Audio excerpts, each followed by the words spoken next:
Bismillahirrahmanirrahim. Assalamualaikum warahmatullahi wabarakatuh. Alhamdulillah, walhamdulillah, summa alhamdulillah.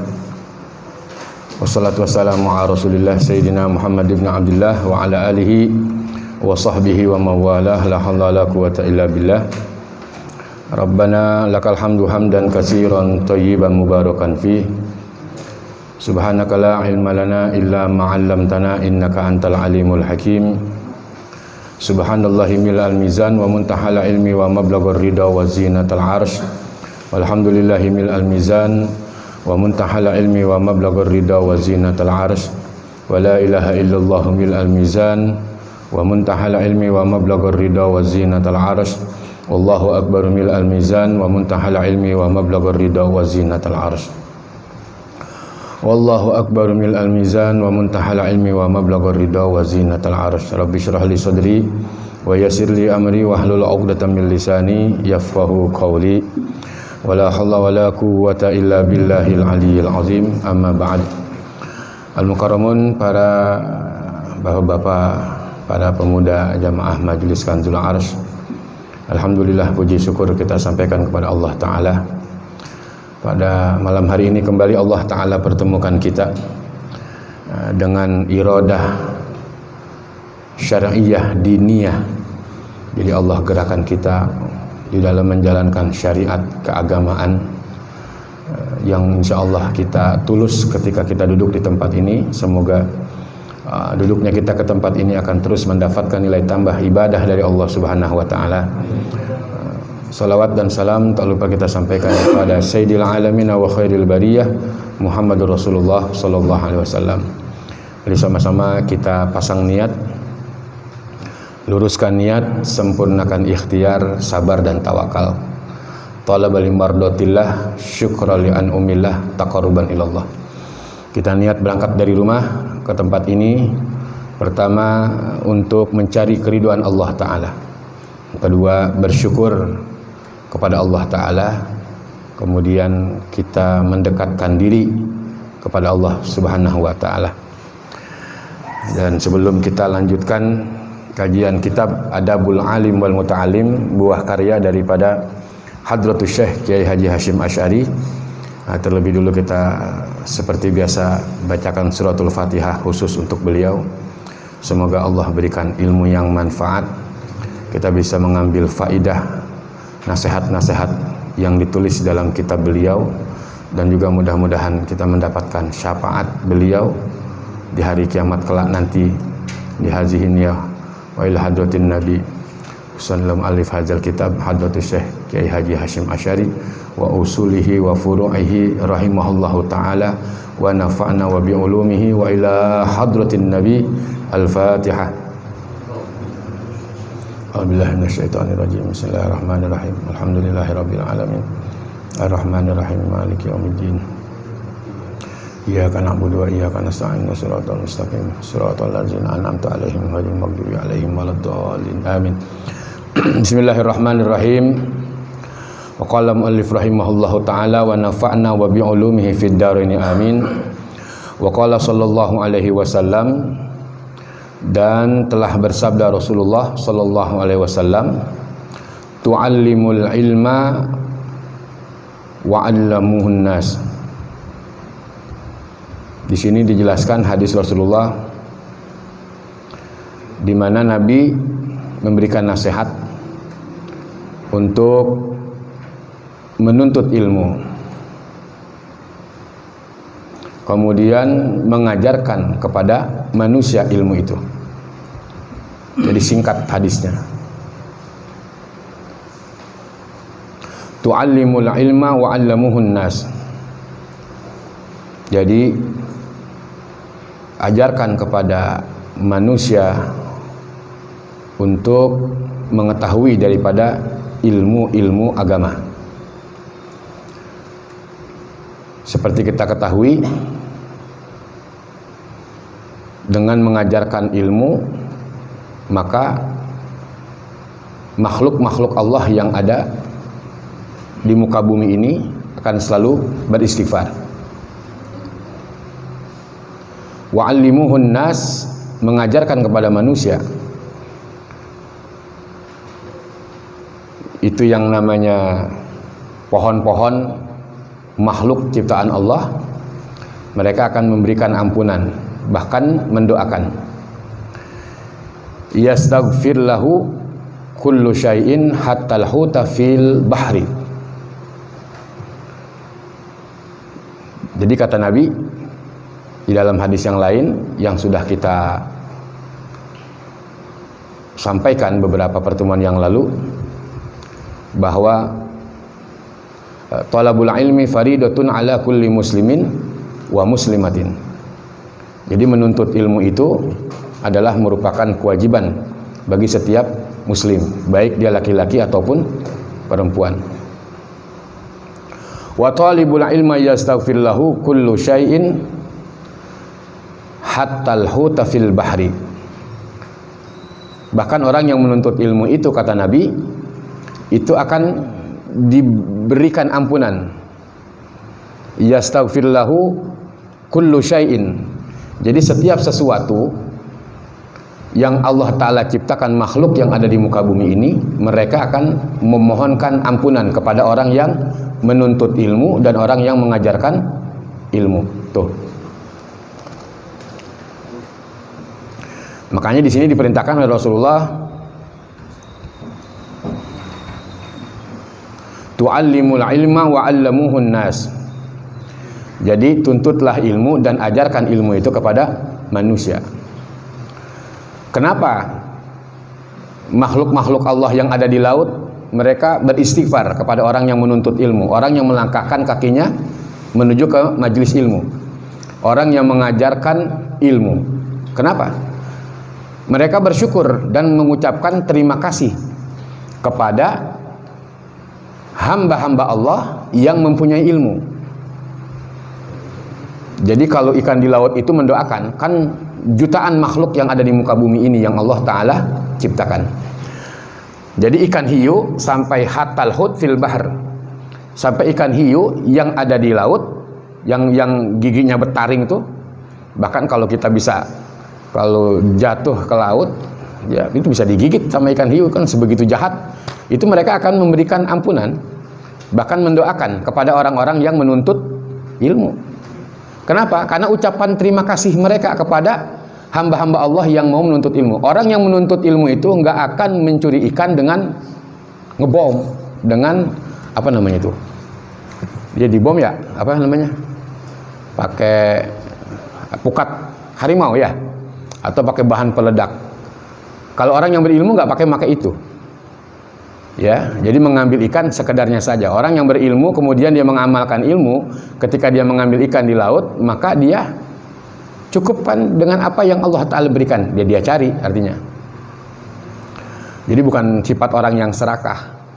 Jadi kenapa ikan-ikan di laut mendoakan, bahkan beristighfar kepada orang-orang yang menuntut ilmu, kepada orang-orang yang mengajarkan ilmu? Kenapa? Karena itu ucapan terima kasih mereka kepada hamba-hamba Allah. Kalau orang yang berilmu nggak ada sifat toma, nggak ada sifat serakah. Tuh. Jadi mereka mencari ikan ya sekedarnya saja, bukan dengan memakai bom, bukan dengan menebang pohon semau-maunya sehingga menjadi gundul, sehingga menimbulkan apa namanya bahaya atau bencana. Kalau orang yang berilmu nggak begitu. Makanya sebagai ucapan rasa terima kasih, pohon-pohon yang ada di hutan, kemudian ikan-ikan yang ada di laut, mereka akan mendoakan, bahkan memberikan istighfar. Naik ke depan aja, ayo naik ke depan. Ya, mereka akan beristighfar kepada hamba-hamba Allah yang selalu menuntut ilmu dan orang-orang yang mengajarkan ilmu. Ya, jadi beruntung dah, alhamdulillah kita masih bisa melangkahkan kaki ke majelis ilmu. Itu hadisnya tadi ya yang saya bacakan, bahwa kewajiban kita sebagai seorang muslim untuk menuntut ilmu. Kemudian ilmu itu, orang yang menuntut ilmu itu akan selalu mendapatkan pengampunan, bahkan mendapatkan doa-doa dari makhluk-makhluk Allah yang lain. Ikan yang ada di laut, kemudian apalagi ya pohon-pohon kan ciptaan Allah kan. makhluk Allah. Karena jutaan makhluk Allah itu, dari banyaknya makhluk Allah, siapa yang sempurna? Siapa makhluk yang Allah Ta'ala muliakan? Dari jutaan makhluk yang Allah Ta'ala ciptakan di muka bumi. Laqad khalaqnal insana fi ahsani taqwim. Sungguh kami ciptakan manusia dengan sebaik-baik bentuk. Kemudian walaqad karramna bani adama, dan sungguh kami muliakan keturunan anak Adam. Jadi yang mulia adalah manusia yang Allah Ta'ala muliakan dengan sebaik-baik bentuk. Dari pilihan makhluk-makhluk Allah yang Allah Ta'ala ciptakan, dari jutaan makhluk yang Allah Ta'ala ciptakan. Dari itu juga disaring lagi tuh, dari makhluk manusia yang terpilih, dari manusia disaring lagi. Siapa manusia yang menggunakan akal sehatnya? Tuh. Siapa manusia yang menggunakan akal sehat? Kenapa? Karena manusia dikasih akal. Binatang nggak ada akal, pohon nggak ada akal, manusia dikasih akal. Siapa manusia yang mengedepankan akal sehat? Dari berakal kemudian disaring lagi. Siapa yang beramal? Yang menggunakan akal sehat, kemudian Allah Ta'ala ciptakan dia sebagai apa hakikat dia hidup di dunia. Disaring lagi tuh. Dari berakal, kemudian apalagi dari berakal kemudian beramal. Siapa yang beramal? Siapa yang mengerjakan amal soleh? Siapa yang menyembah Allah Ta'ala? Dari beramal disaring lagi. Siapa yang ikhlas ketika beramal itu? Apakah kita masih ada pamrih dunia? Apakah masih ada pamrih akhirat? Disaring lagi. Ini tentang makhluk yang termulia yang dikatakan Mustafal Mukhtar. Siapa itu? Nabi Muhammad SAW. Saringan manusia. Dari makhluk, kemudian berakal, kemudian beramal, ikhlas. Orang kalau yang sudah ikhlas ketika dia ibadah, nggak ada pamrih dunia, nggak ada pamrih akhirat. Siapa dia? Para wali, para aulia. Pilihan Allah Ta'ala. Apa nih? Dari para wali, siapa lagi yang dipilih? Orang kalau ibadah sudah ikhlas, kemudian dia meningkat menjadi seorang wali, kemudian menjadi kutub, wali kutub. Udah kutub, selesai udah kutub. Makanya ada namanya kutbir Rabbani wa Ghosis Somadani, Asy'ah Abdul Qadir Jailani. Ada kutbil Anpas, ada kutbil Irsyad wa Ghosil Ibadi wal Bilad, ada kutbid Dakwah. Kutub udah tertinggi di antara wali. Udah nggak ada lagi. Dari kutub naik, ada tuh yang namanya para anbiya. Kenapa? Karena setelah Nabi Muhammad nggak ada lagi nabi. Khataman Nabiyyin. Jadi Nabi Muhammad adalah penutup para nabi. Dari 124.000 nabi, kemudian 313 rasul. Siapa yang terpilih? 124.000 nabi, kemudian ada 313 yang terkenal, yang kita tahu, yang aksar, banyak periwayatannya. Kemudian disaring lagi tuh, dari 124.000 nabi, kemudian 313 rasul. Yang wajib kita kenal di dalam Al-Quran ada 25 nabi yang ada di dalam Al-Quranul Karim yang Allah Ta'ala abadikan. Dari 25 nabi yang wajib kita kenal, disaring lagi. Siapa yang benar-benar bersabar ketika menerima cobaan dari Allah Ta'ala, yang kita kenal dengan namanya ulul azmi. Ulul azmi artinya 5 nabi yang Allah Ta'ala prioritaskan. Kenapa? Karena ketika Allah Ta'ala uji, mereka selalu bersabar. Dari 5 ulul azmi, 5 nabi, ada lagi 1 pilihan Allah Ta'ala. Itu yang dikatakan Mustafal Mukhtar. Siapa? Nabi Muhammad Sallallahu Alaihi Wasallam. Pilihan udah nggak ada lagi. Dan alhamdulillah sekarang kita sudah berada di bulan Maulid. Ya, jadi mudah-mudahan bentuk rasa takzim kepada beliau. Nah, perbanyaklah sholawat kepada Rasulullah Sallallahu Alaihi Wasallam. Wa qala Sallallahu Alaihi Wasallam, dan telah bersabda Rasulullah Sallallahu Alaihi Wasallam, "Iza ra'aitum riyadul jannah farta'u," kata Nabi. Ini hadis. Apabila kalian melewati taman surga, farta'u, maka kunjungi, kata Nabi. Faqila ya Rasulullah, maka kemudian sahabat bertanya kepada Rasulullah, wa ma riyadul jannah, apa yang dimaksud dengan taman surga itu? Jadi ada taman surga di dunia. Ya, di dunia ada taman surga. Apabila kalian melewati taman surga, farta'u, kata Nabi, maka kunjungilah, kata Nabi. Kemudian sahabat bertanya, apa yang dimaksud dengan taman surgamu itu ya Rasulullah? Apa yang dimaksud dengan taman surga itu ya Rasulullah? Qala, maka Nabi menjawab, halaquz zikri, yaitu kalangan ahli-ahli zikir. Jadi orang-orang yang berzikir, majelis, itu namanya taman surga. Ya, zikir asma, ya, kemudian ada manakib, kemudian ada bacaan rotib. Nah itulah ya, jadi orang banyak mengingat kepada Allah, perkumpulan mengingat kepada Allah. Nah itu yang dikatakan taman surga. Jadi ini perintah Nabi. Apabila kalian melewati taman surga, maka kunjungilah, kata Rasulullah sallallahu alaihi wasallam. Qala, telah berkata Atha, yaitu Imam Atha, hiya majalisul halal wal haram. Jadi yang dimaksud dengan taman surga itu menurut pendapat Imam Atha adalah majalisul halal wal haram, yaitu majlis yang membicarakan antara yang halal dan yang haram. Itu namanya taman surga. Kaifa tashtari wa kaifa tusalli wa kaifa tuzakki wa kaifa tahujja wa kaifa tankuha wa kaifa tutlaqu wa ma asbaha dzalik. Itu dijelaskan oleh Imam Atha. Jadi majlis taman surga yang ada di dunia itu, kata Imam Atha, yang disampaikan oleh Rasulullah dalam sebuah sabdanya adalah majalisul halal wal haram, yaitu majlis yang membicarakan mana yang halal dan mana yang haram. Innal halala bayyinun wa innal harama bayyinun wa bainahuma umurun mustabihatun, kata Nabi. Yang halal jelas, yang haram jelas. Ada perkara yang samar-samar antara halal dan haram, yaitu namanya syubhat.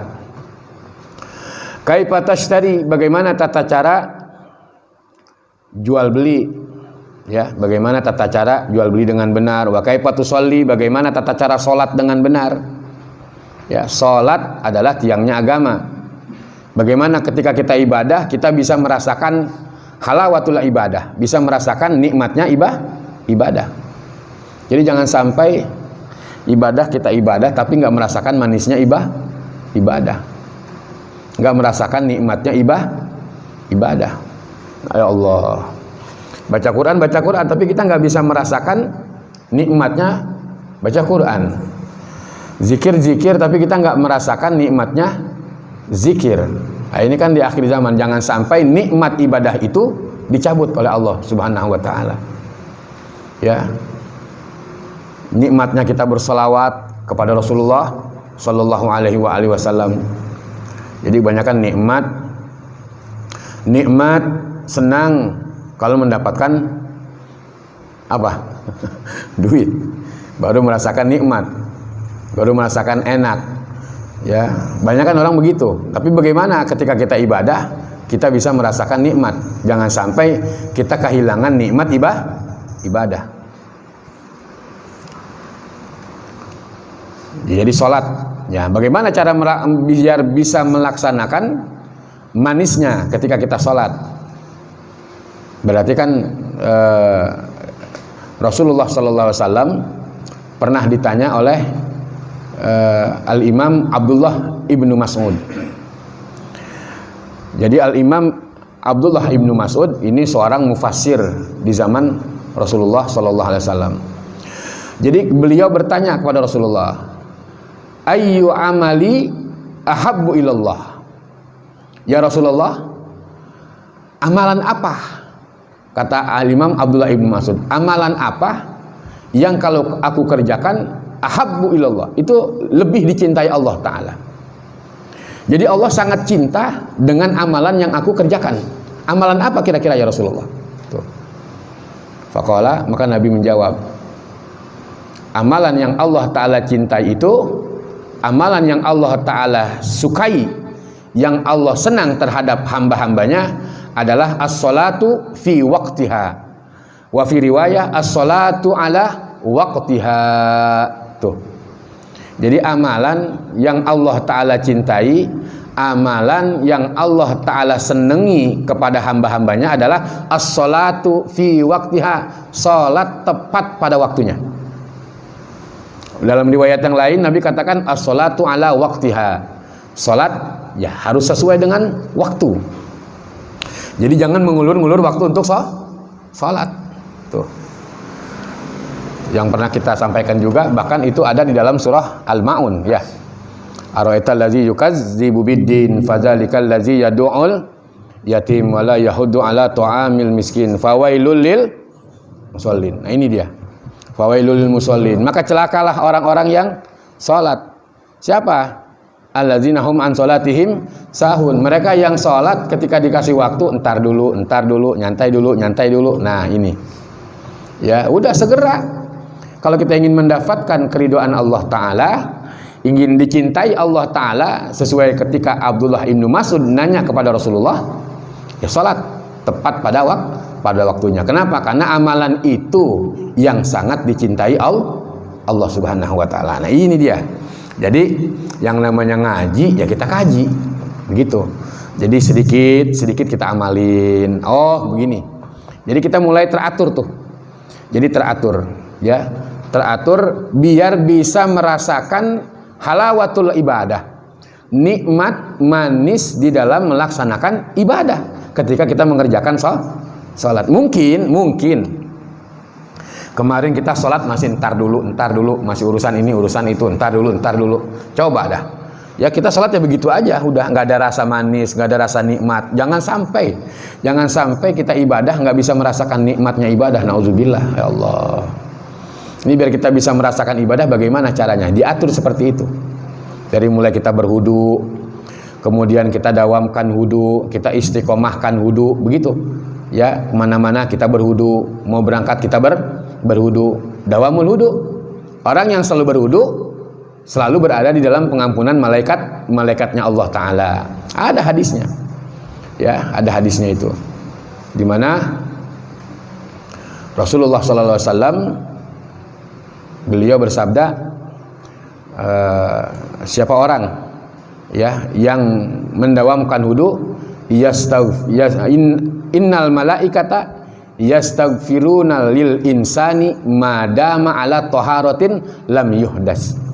Jadi sesungguhnya malaikat-malaikat itu mereka akan memberikan pengampunan dan selalu memohonkan ampunan kepada orang-orang yang selalu bersih, orang-orang yang selalu suci dengan menjaga wudu. Madama alat toharoh, orang yang selalu mendawamkan atau yang senantiasa berwudu. Ah ini dia. Jadi selalu berada dalam pengampunan malaikat-malaikat, dijaga oleh malaikat-malaikat Allah Ta'ala.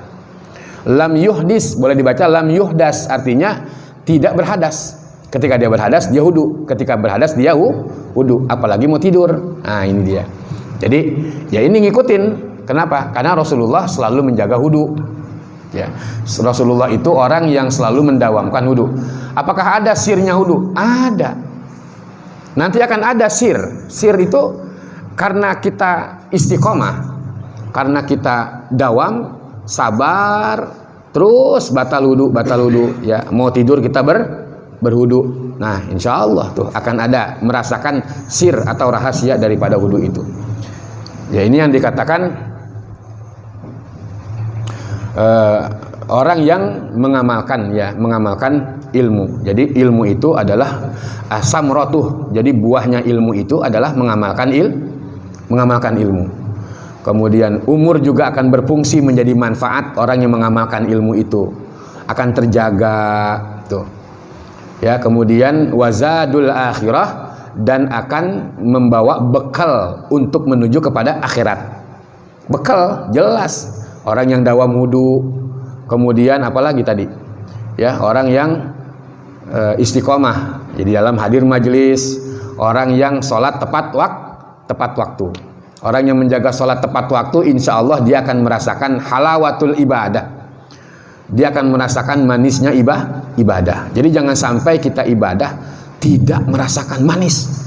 Jangan sampai kita berzikir nggak ada asar sekali gitu, nggak bisa merasakan manisnya zikir, nggak bisa merasakan. Atau kita bersolawat, apalagi ini bulannya Maulid, bulan kelahiran Rasulullah, ya, bulan kelahiran Rasulullah. Nah, sebagai bukti kita menanamkan mahabbah kepada Rasulullah, mulailah kita menabur benih-benih mahabbah dengan memperbanyak solawat kepada Rasulullah Shallallahu Alaihi Wasallam. Ya, biar ada laporan. Kenapa? Karena dalam hadis itu orang yang bersolawat itu nanti dia akan dilaporkan. Jadi setiap hari Jumat dilaporkan solawatnya itu kepada siapa? Kepada Rasulullah Shallallahu Alaihi Wasallam. Jadi kalau kita nggak pernah bersolawat berarti nggak ada laporan kepada siapa? Pada Rasulullah. Orang yang ibadah, orang yang beramal soleh, bahkan ketika hari Senin dan hari Kamis itu juga laporan amalannya dilaporin. Tu'radu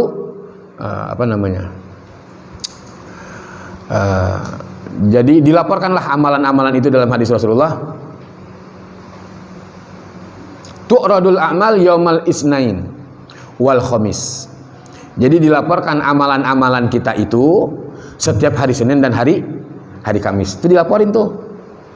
Kata Nabi, "Pauhibbu ayyuradu amali wa ana shaimun." Aku kepengen ketika hari Senin dan hari Kamis itu, ketika dilaporkan amalan-amalanku itu, fa ana shaim, maka aku dalam keadaan berpuasa.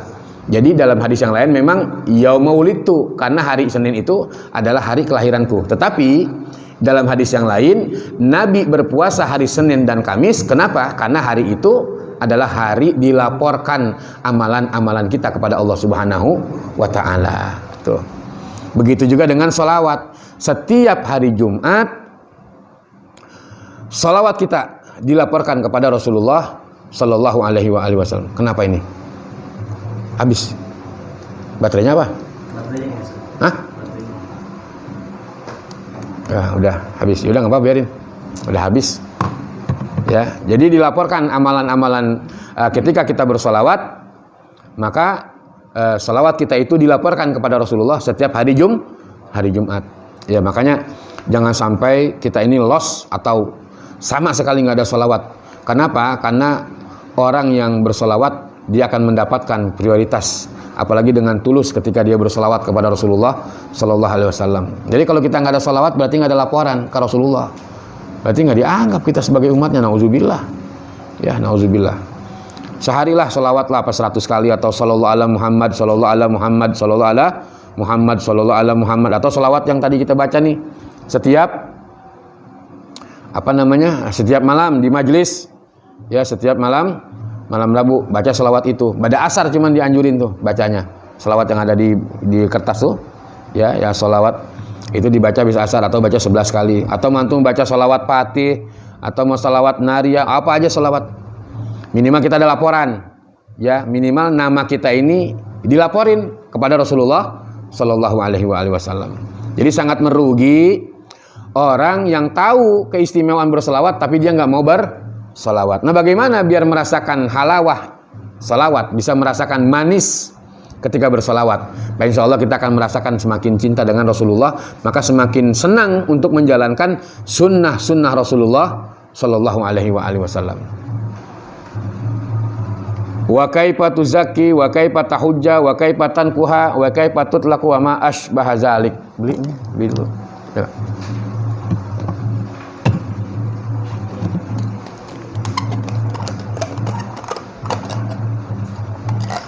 Ini aja dulu.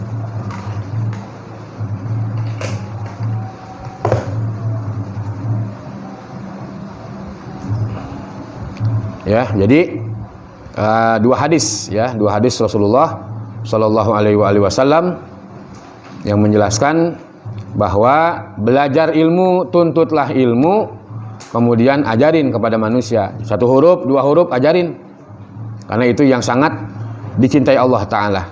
Jadi orang yang menuntut ilmu dan orang yang mengajarkan ilmu berarti dia sudah mengambil kebaikan.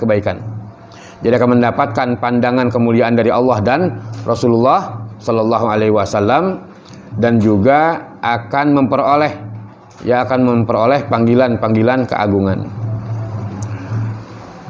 Wa kaifa tahujja, bagaimana tata cara haji, bagaimana tata cara zakat, wa kaifa tankuha, bagaimana tata cara menikah, wa kaifa tutlaku, bagaimana tata cara cerai, wa ma asbaha zalik, dan demi yang juga serupa ya sebagaimana yang dijelaskan di sini ya, bagaimana cara sholat ya, dan lain-lain sebagainya.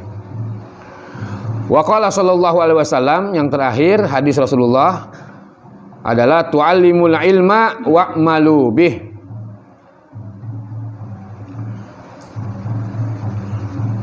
Hadis yang ketiga ini adalah tu'allimul ilma wa'malu bih. Tuntutlah ilmu itu, kata Nabi, wa'malu bih, dan amalkan. Amalkan bihi, dengan ilmu itu. Ya, jadi tuntutlah ilmu dan ajarkan ilmu. Menuntut ilmu, setelah kita punya ilmu, maka ajarkan ilmu itu. Walaupun satu huruf. Ya, walaupun satu huruf. Jadi ajarkan. Ya, orang yang tadinya nggak mengerti tata cara berwudu, kemudian diajarkan tata cara berwudu, ini sangat manfaat sekali. Jadi jangan pelit dengan ilmu. Al ilmu bila amalin kasyajari bila samarin. Ilmu tanpa diamalkan ibarat buah pohon yang tidak berbuah. Jadi pohon mempohonnya doang. Jadi nggak enak dilihatnya. Jadi nanti akan kemakan terhadap dirinya tuh. Orang yang nggak mengajarkan atau orang yang nggak mengamalkan ilmu dan tidak mengajarkan ilmu. Ya kita ajarin tuh, ya ajarin orang-orang biar dia paham, ya paham, apalagi mengajak kepada Allah Subhanahu wa taala atau menuju kepada Allah Subhanahu wa taala. Tu'allimul ilma wa'malu bih, ya. Ajarkan ilmu, tuntutlah ilmu, wa'malu bih, kemudian setelah itu amalkan ilmu itu. Itu ya perintah Rasulullah. Jadi sedikit-sedikit kita amalin ilmu, sedikit-sedikit amalin ilmu. Ya biar manfaat, ya biar manfaat. Karena orang yang mengamalkan ilmu itu insya Allah mereka akan selalu mendapatkan kasih sayang dan pembelaan dari Allah Subhanahu wa taala. Ya inilah ya, jadi 3 hadis kita kaji. Insya Allah mudah-mudahan bisa membawa manfaat dan faidah ya, sehingga kita mendapatkan keberkahan ya dari hadis-hadis yang disabdakan oleh Rasulullah sallallahu alaihi wasallam. Ya, jadi hadis yang pertama, tuntutlah ilmu, kemudian ajarkan ilmu itu kepada manusia. Jangan pelit-pelit dengan ilmu. Kemudian apabila kalian melewati taman-taman surga, maka kata Nabi, kunjungi, kata Rasulullah sallallahu alaihi wasallam, kunjungi taman-taman surga itu. Kemudian yang terakhir adalah tuntutlah ilmu dan amalkan ilmu, ya. Semoga Allah Subhanahu wa taala terus memberikan hidayah dan taufik buat kita semua, sehingga kita tetap istiqomah di dalam mengamalkan ilmu agama. Karena apa? Ilmu agama lah ilmu yang akan kita bawa mati. Insyaallah akan selamat dunia dan akhirat.